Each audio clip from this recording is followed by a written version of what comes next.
One human experiment of the same vein was Pruitt-Igoe, an urban housing project consisting of 33 11-story apartment buildings on St. Louis's lower north side.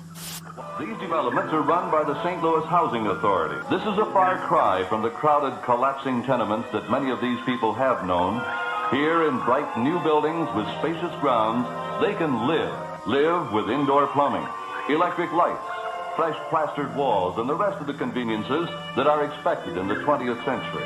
First occupied in 1954, the same year as Calhoun began his mouse studies at NIMH, Pruitt-Igoe was supposed to be a shining solution to overcrowding and to replace the dilapidated mess of poor and working-class slums that had taken over most of St. Louis, when half the industrial base moved away after the war. But there were strings attached. All kinds of regulations and restrictions were put on the Pruitt-Igoe residents. The father of the household was not allowed to live with his own family, and they sent welfare workers around to make sure the men weren't in the apartments. The people were put under total control and became hopelessly dependent. In just 2 years, the urban planning social experiment began to fall apart. Tried for 3 days to get city and housing authority officials to help remedy the plight. The disaster that fell on Pruitt-Igoe and water lines in several of the Pruitt-Igoe apartment buildings broke, and a sewer line is broken. Maintenance crews to board up an estimated 10,000 broken windows. Now raw sewage bubbles out of the ground like a malevolent spring. Breakdown of services. Clean up the mess. And no one ever showed. You need, first of all, to have this area declared as a disaster area and an emergency area. We're not no dogs, cats, or rats that you can just take us and just put us just anywhere. We want some decent place where we can live. The sense that the housing project was also an experimental laboratory was literally in the air. It came out decades later that during the 1950s and 60s, Pruitt-Igoe was even the subject of top-secret chemical warfare tests conducted by the U.S. military. In 1972, the Rockefeller Foundation funded a study that's become known as the Mouse Utopia experiment.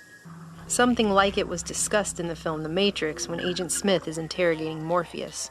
It's a little-known fact that the first Matrix was programmed to be an ideal habitat for humans, all needs provided for, but it failed miserably. Your species rejected the code because you're hardwired for pain and suffering.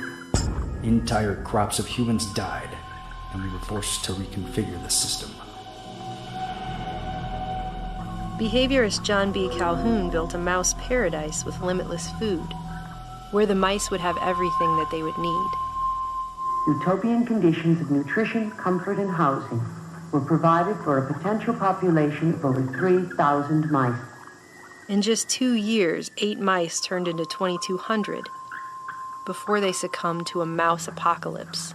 The use of resources became unequal. Although each living unit was identical in structure and opportunities, more food and water was consumed in some areas.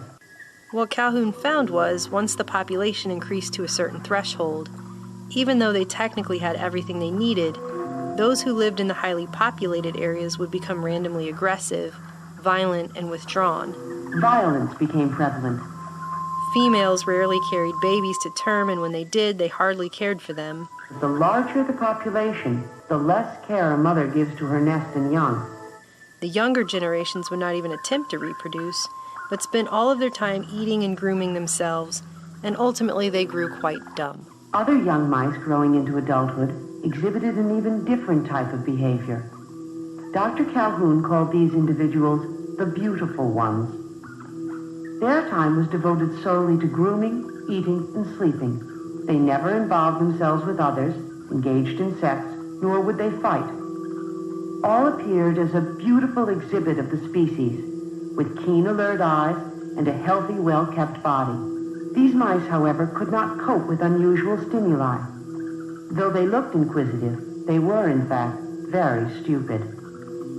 The study was repeated with rats hooked up to electromagnetic sensors in a multi-level high-rise-like structure, with similar results.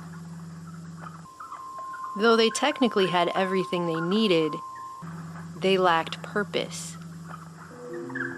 Calhoun said himself that he saw the fate of his mouse population as a metaphor for the potential fate of man.